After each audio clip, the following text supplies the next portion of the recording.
So today is the third full day of this retreat, and this is my third session. And I've given quite extensive talks about all kinds of things, really, but focusing on what practice is and where it happens, and all the two different energy systems. And in relation to my explanation yesterday, I gave Amrita Avalokiteshvara empowerment. So I think that we will just start practicing together, and then I'll see where the session leads us.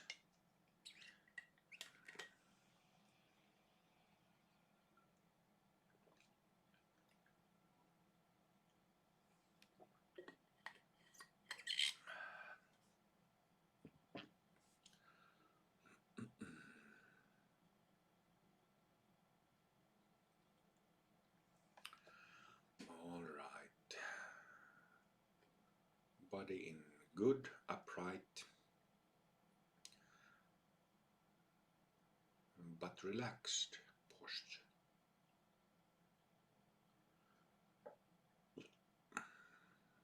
Relax eyes, relax mouth, relax muscle tensions of the whole body. Just let go of them suddenly, as if dropping something that you hold in your hand. Just drop it.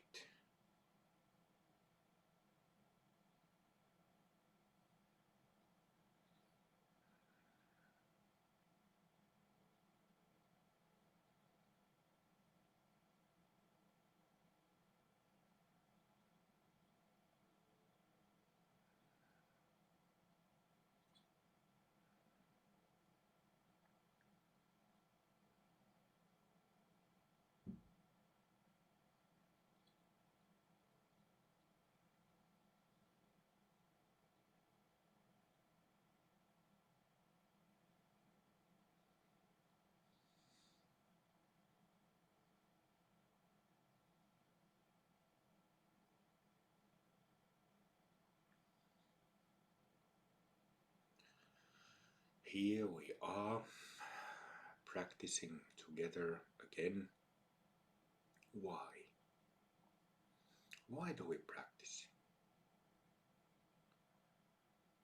Why? What is the purpose?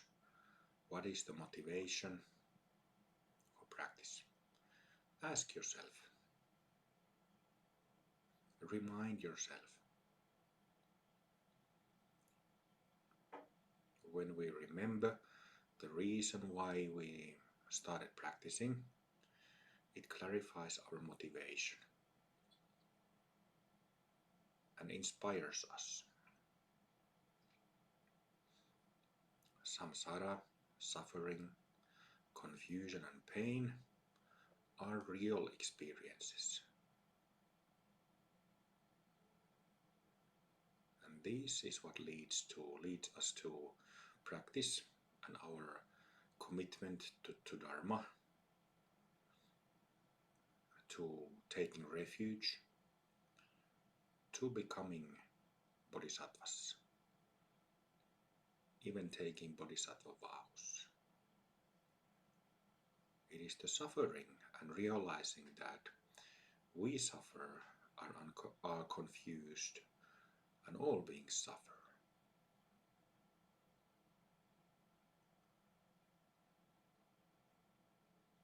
At the same time, we are extremely fortunate to learn that we have a completely pure and fresh and pristine and divine nature in us.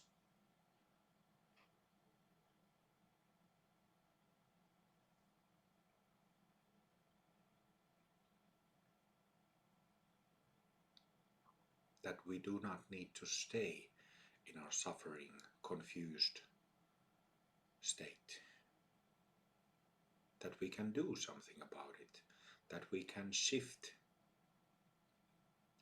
that we can grow in the sense that instead of being in a confused state of pain and suffering, confusion, being lost in the world. We can be the opposite.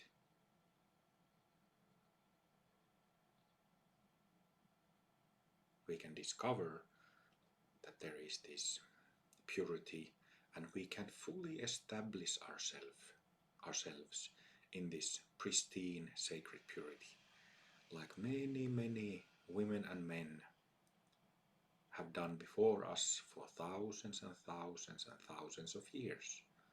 Not only during the past 2000 or 2500 years, when Jesus, who we know as a grand figure, spiritual figure, or Shakyamuni Buddha or Guru Rinpoche. No. It goes farther, so much farther back in history.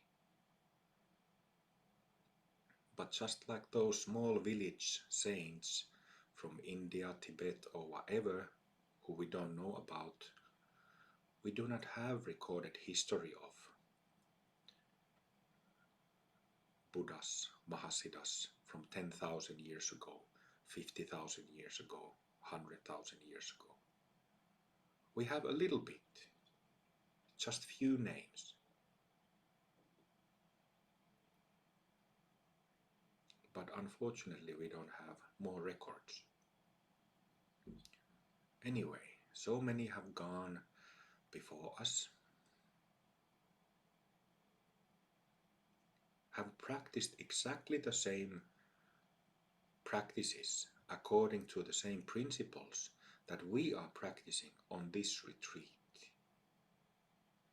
Ancient principles. We know them today as practices and principles from Buddha Dharma, under the name, under the banner of Buddha Dharma or Hindu Dharma. But if we go 5,000 years back, there was no Buddha Dharma. There was no title like that. Yesterday I was speaking about Mahasiddha era that started about 3rd century and lasted for roughly 1,000 years. Very different culture in terms of names and titles and such.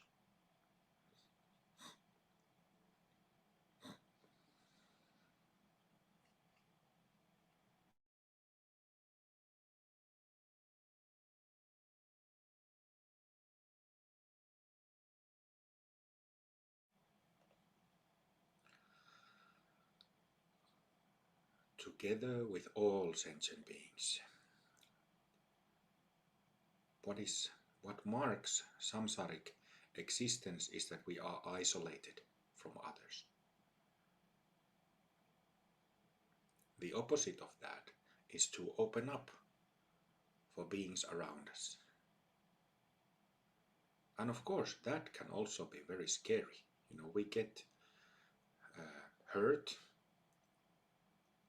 by other people, by experiences in life.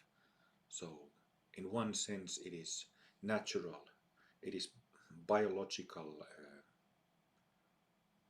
habit to shut down and become isolated. But when we do that, we have a fear-based existence, anxiety, depression, and so on.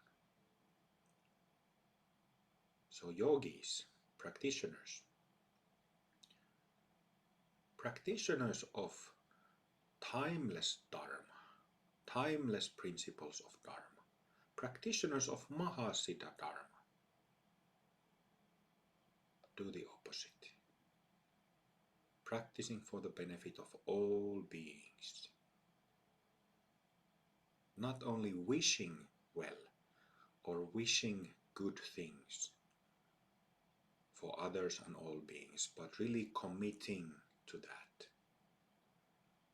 Becoming true bodhisattvas, living bodhisattvas. taking it seriously.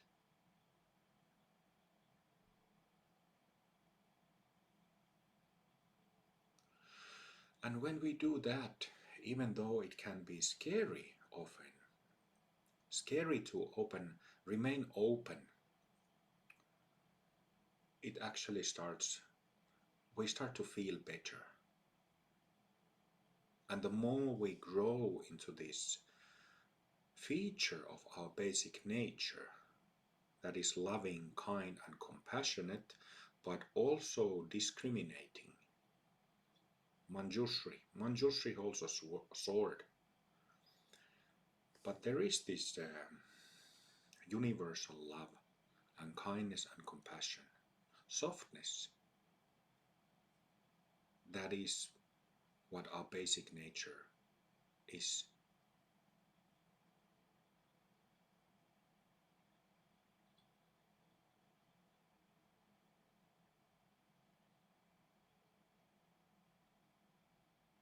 So when our isolatedness becomes less and less, and we become connected more and open, naturally open, then we feel better and more natural.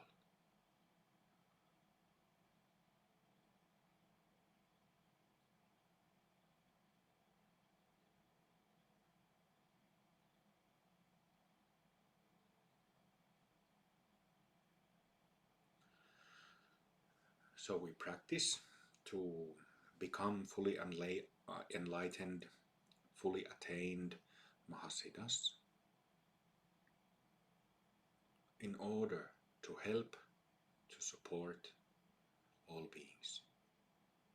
To become those Mahasiddhas or Buddhas in the center of a tanka, in the center of a mandala, with the karmic connections that each one of us have, countless karmic connections,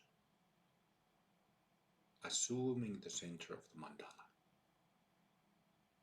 center of this immense sphere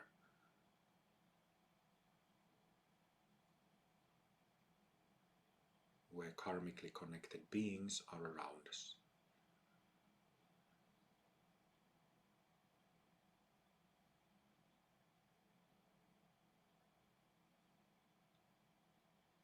When you say that prayer,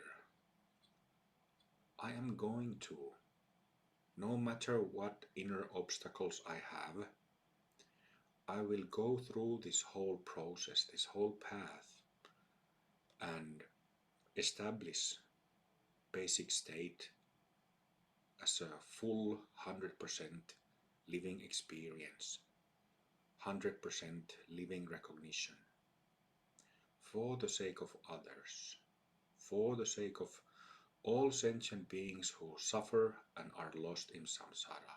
When you say that prayer, say it with meaning.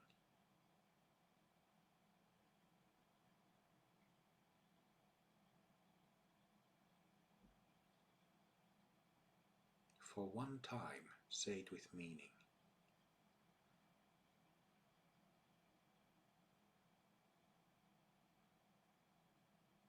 And see what happens.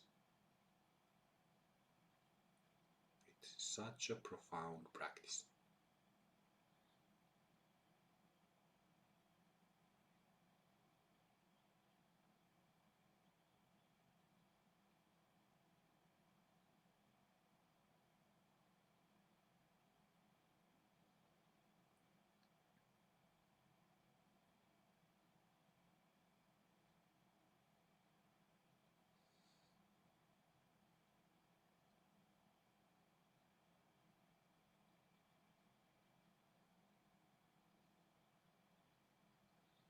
For the sake of all sentient beings.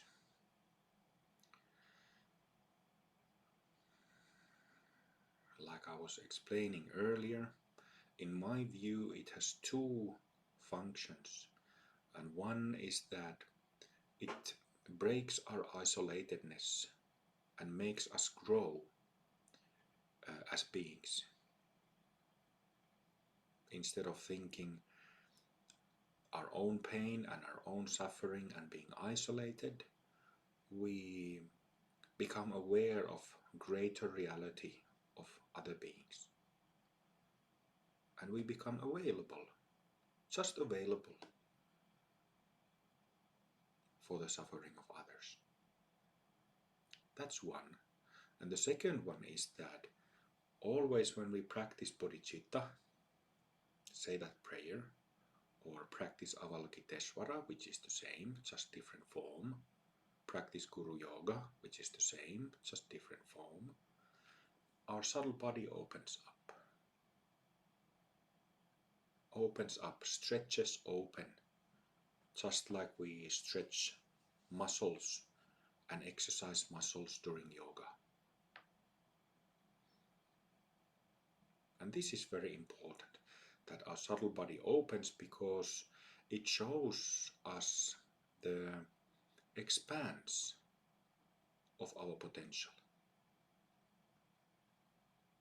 If we do not connect with the internal experience of bodhicitta, practitioners miss a lot. Practicing bodhicitta correctly is essential, absolutely essential when it comes to this, when it comes to attaining full enlightenment. We need to know our whole being, our whole energy system, and not only work with part of it. Right? So, for the sake of all beings, when we practice bodhicitta like this through a simple prayer, isn't it that all the different qualities, like different shades of rainbow, different colors of rainbow, is revealed? Not only that there is this thick and dynamic energy of love and compassion, that there is like a light compared to love and compassion that are kind of thick energy, but there is the softness and perhaps like a lighter quality of the basic state as kindness, lighter than love and compassion. Definitely playfulness is there. Playful quality of our basic state. Playfulness of ourselves as Mahasiddhas. Right at this moment we are already in connection with our basic state, meaning ourselves as fully enlightened. This is what we do every day in our practice, isn't it? So don't think that when you use terms, foreign terms, such as Buddha or Mahasiddha, that we are doing our practice, but those actual experiences, recognitions or states are still somewhere else, like far from us. No, we are working with our basic nature at every session. We are revealing and glimpsing and awakening to our basic nature in every session that we do.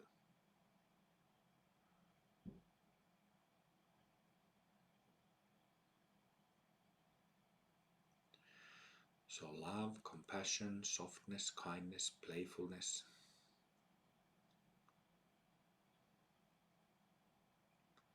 Peacefulness.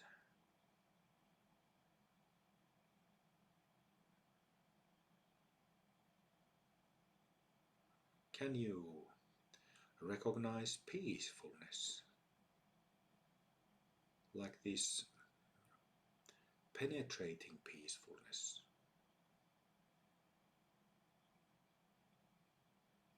not just an small island of peace, but total peace, bedrock peacefulness,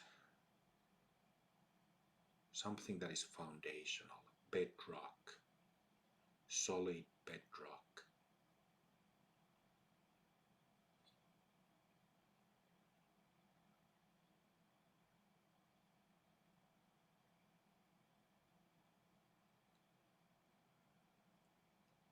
You might feel something in the lower part of the body with that pointer. Might feel something in the legs, below the body, in the lower bumi pillar.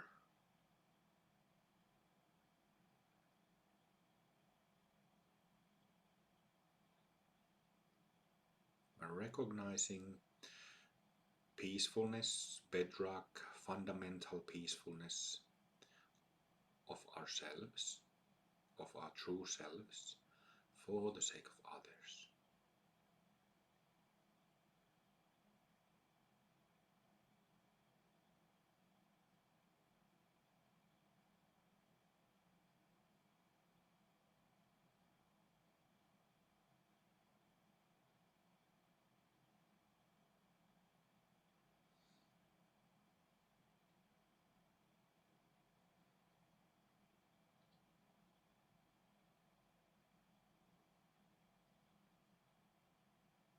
Recognize, experience that peacefulness fully. Fully. You can relax into it. You don't need to hold or grasp peacefulness or anything. It gets better and much easier if you just let go, if you just relax your body. It won't disappear, it won't go away. You always had basic nature with its different qualities. You can anytime, any place return to it. And this is, of course, our practice. We keep doing it, we keep returning, we keep going back to what we truly are.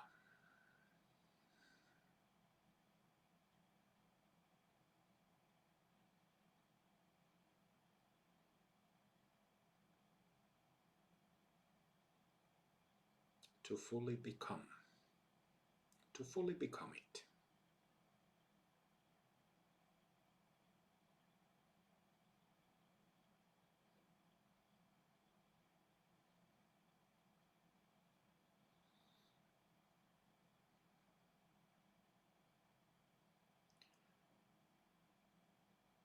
Now that you are feeling some energetics in the lower part of the body, in legs, why don't you connect the lower bumi pillar? You can simply open up for the bumi pillar to connect 7, 8, 9, 10th bumis in descend like a descending ladder downwards, and at about 5-6 meters the Mahasiddha bhumi is below the body. You can just let the whole beam connect, or you can descend a ladder or let your attention descend down in a subtle way, not strongly, but let it go down in a subtle, sensitive way, and at some point there will be a click. The whole beam connects.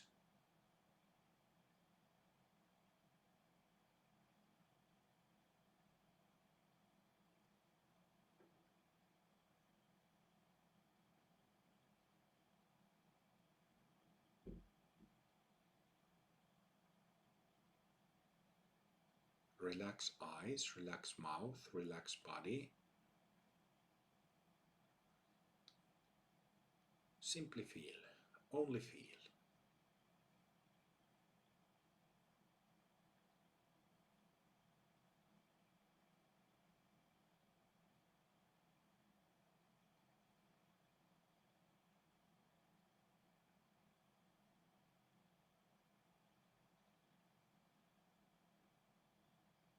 for the sake of the Dharma that countless Mahasiddhas have realized and practiced and taught, for the sake of the Dharma and for the sake of all beings, connecting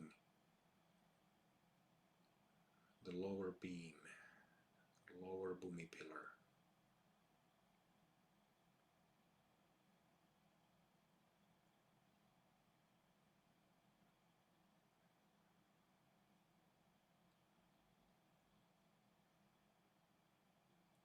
When fear, panic, being scared makes legs weak, how do the legs feel now?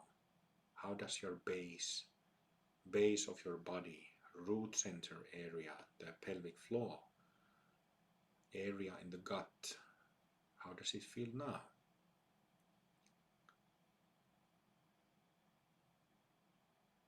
Firm like a mountain.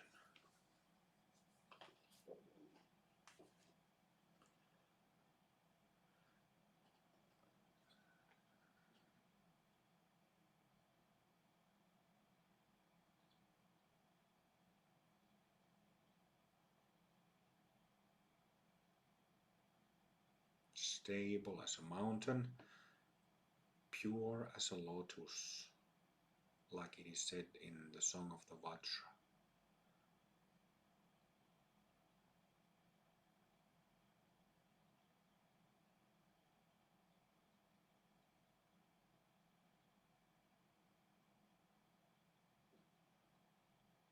And what is also very important when working either through the pointer of bedrock peacefulness or working with the lower Bhumi pillar is that there is a sense of profound safety, or just safety, what it feels like to be safe. Because what traumas, psychic injuries do is that they screw up our basic safety. Our basic safety is lost because if we have some trauma, especially when it's developmental trauma acquired over a long period of time early in our lives. So when we work with the lower Bhumi pillar, it convinces our subconscious mind, which is where the traumas and other habit patterns are. They are in the subconscious, which means that they are below the surface of awareness, below the surface where they cannot be seen. That lid, that surface becomes, over practice, it becomes lower and lower, and we see more and more of our subconscious. But anyway, that's where our stuff is. But what happens is that while for not only for samsaric beings but also for practitioners it can be very difficult, even impossible to just relax traumas. We might be on guard a lot of the time, even when practicing. But what happens when working with lower Bhumi pillar is that it is so convincing. Our own basic nature feels so safe that this scared being in us, traumatized being, sighs and lets go.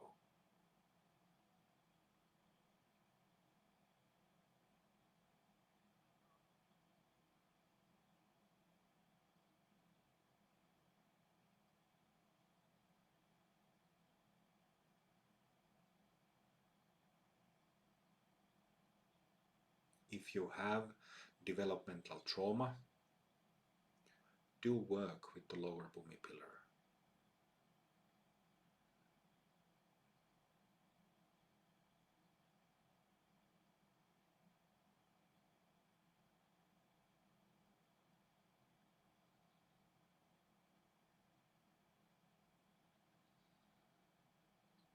And what I can say from my own experience is that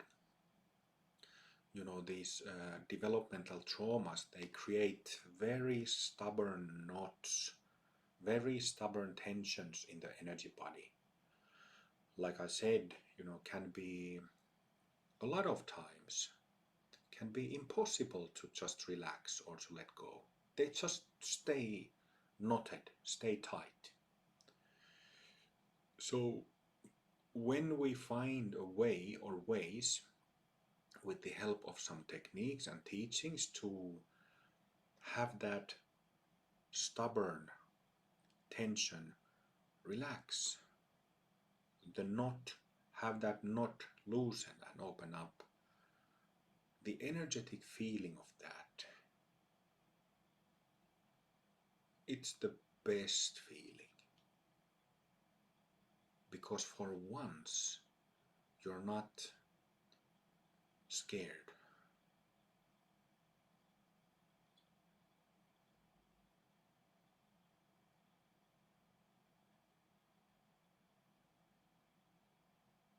People who have developmental trauma can understand what I'm saying.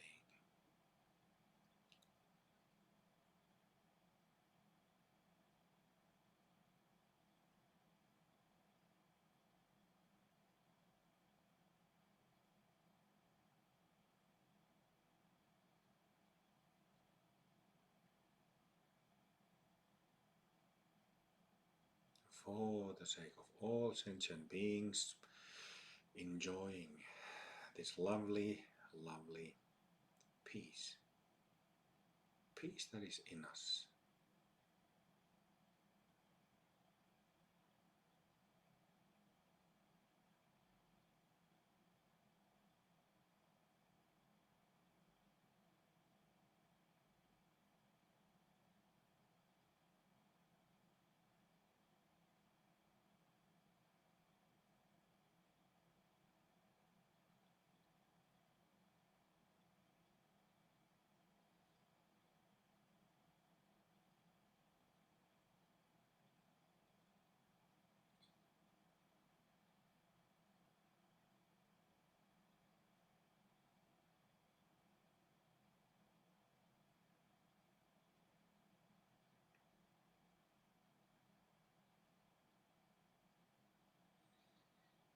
But there is also interesting thing about that lower Bhumi pillar. Well, it kind of sounds like a dumb thing to say. But what is interesting is that a joy, profound, childlike joy, it kind of arises from the earth. It arises from below our feet, below our tailbone. This profound joy.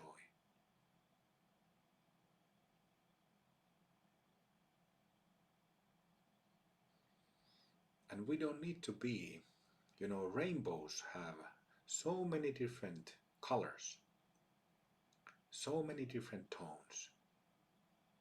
Similarly, we don't need to stay joyful. We don't need to stay in the mood of happiness all the time. If we did that, that would be partial understanding. Would make our daily moment-to-moment experience awful if we only needed to stay in joyful or happy experience. Right? So many different shades in tones in a rainbow, so many different facets to basic state: love, compassion, kindness, softness, playfulness, peacefulness.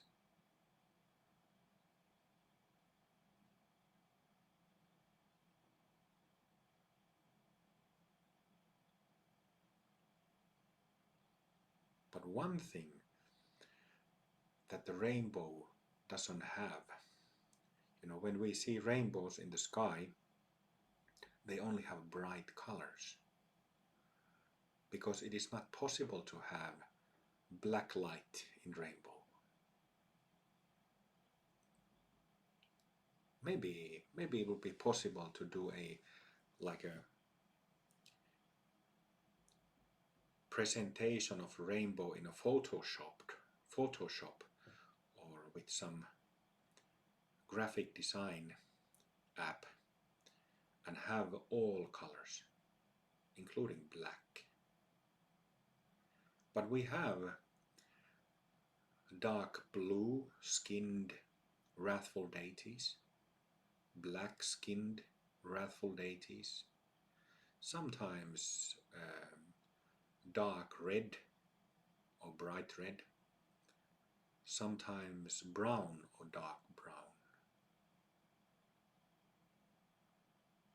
In the rainbow of our subtle body and energetics, those tones, colors are also there.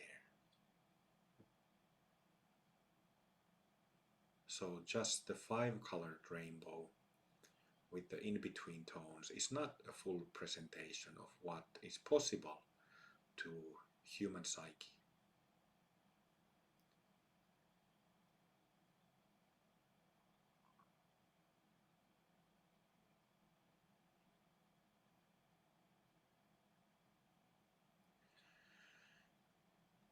Let's do a little visualization based on what I just said.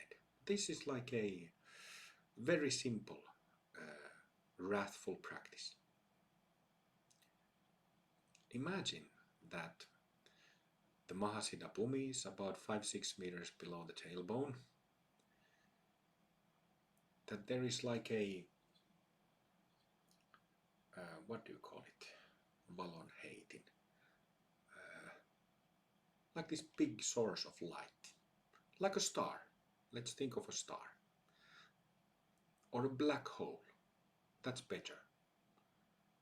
Black hole. Where there's black light coming up as this wide beam, big beam,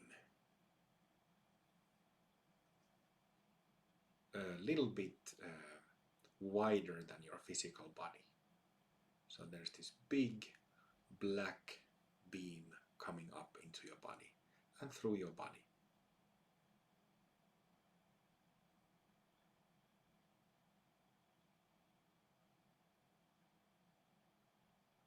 Oh, beautiful.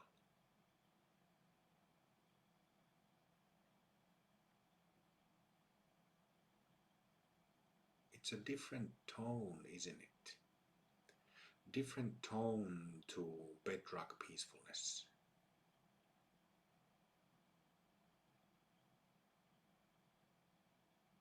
People are feared of the dark because we can't see in the dark.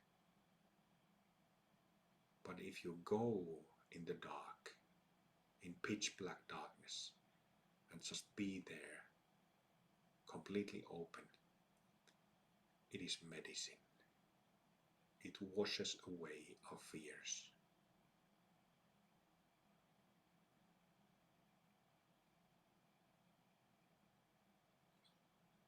This is the foundation of all wrathful practices. Shattering of fears.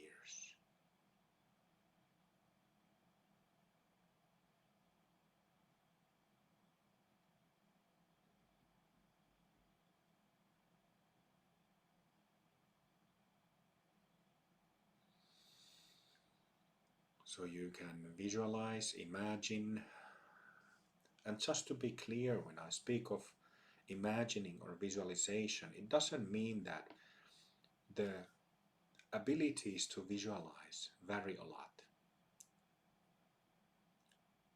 From me to you to somebody else. So instead of seeing visually, you can just feel. You can kind of just feel that black light coming from that black hole.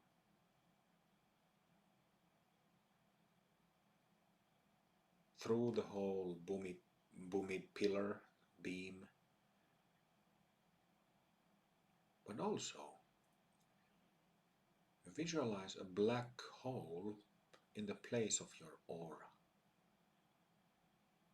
Your whole aura is a black hole, and your body is also black in the center of it.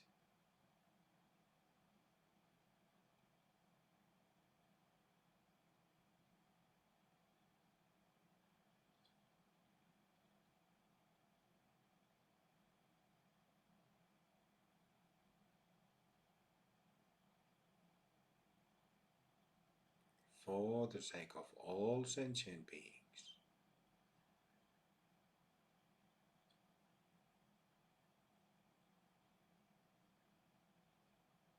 just relax into that experience.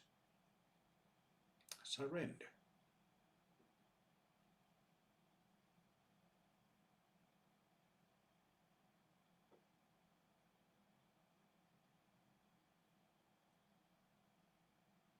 Black light medicine.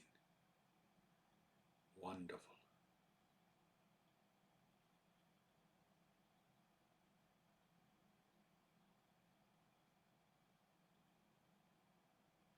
When we go to in the middle of the night in wilderness, we cannot see because it's dark. But here we can see. In the middle of pitch black darkness, we can see because we are aware.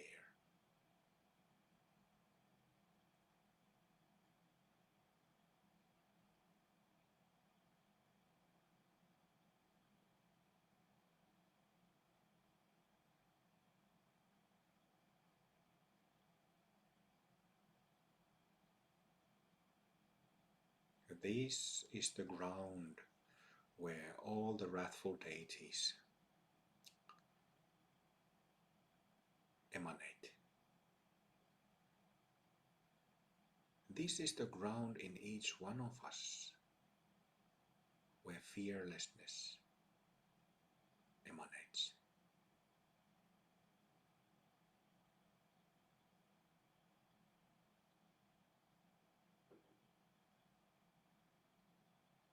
To be without fear, to be fearless, means to be without pain.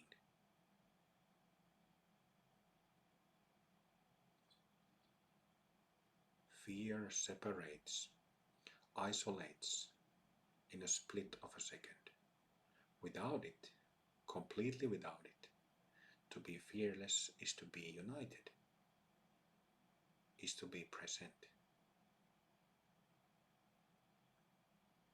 is to rest healed.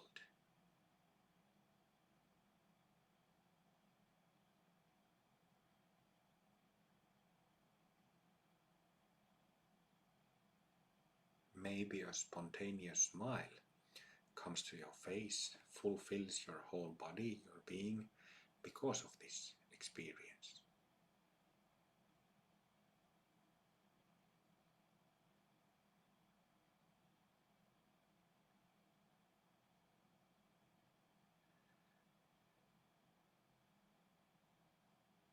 You become that pitch black darkness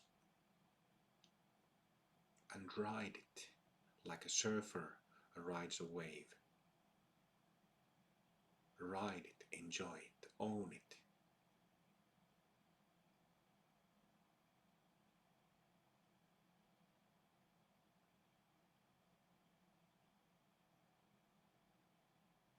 For the sake of all beings who suffer, who are scared, who are confused, who are in pain.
Connect with the lower Bhumi pillar again.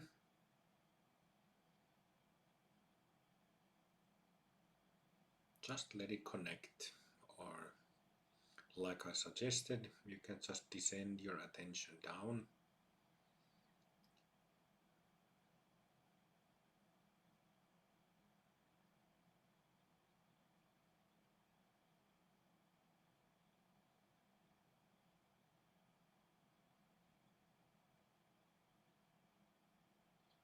Feel that connection. The whole Bhumi pillar with the body, not only in the lower part of the body, but in the midsection, in the gut, in the heart, in arms, in head, even beyond head.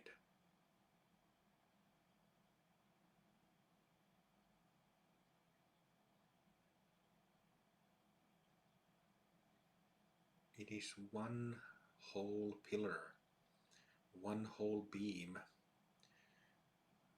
We just learn to connect them separately, one above, one below, but it's one complete pillar, one energy system, right?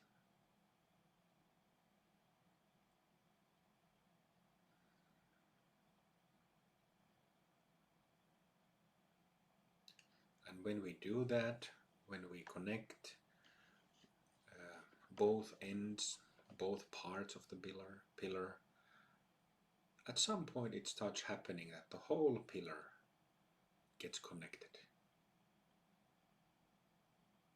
Below, the body in the middle, and aura in the middle, as well as the pillar above. The whole thing as one. So you can let the above pillar also connect, but just letting it happen, by just feeling it. Or similarly, you can let your attention ascend like going up a ladder, and then just wait for the click, for the connection to happen. And then just feel the connection.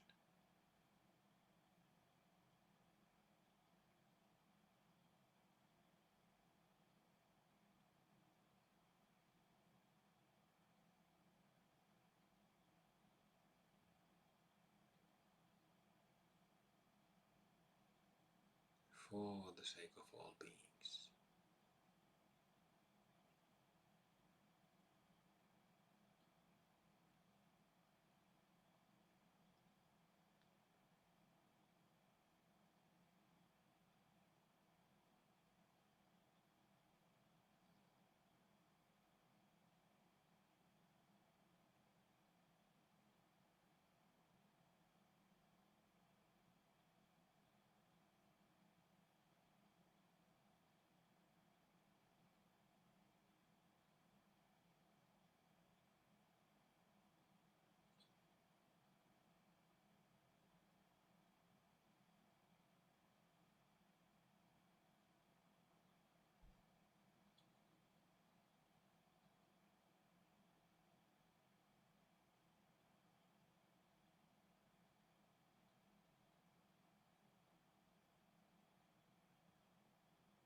Good. With your body, stay with the charge and lie down.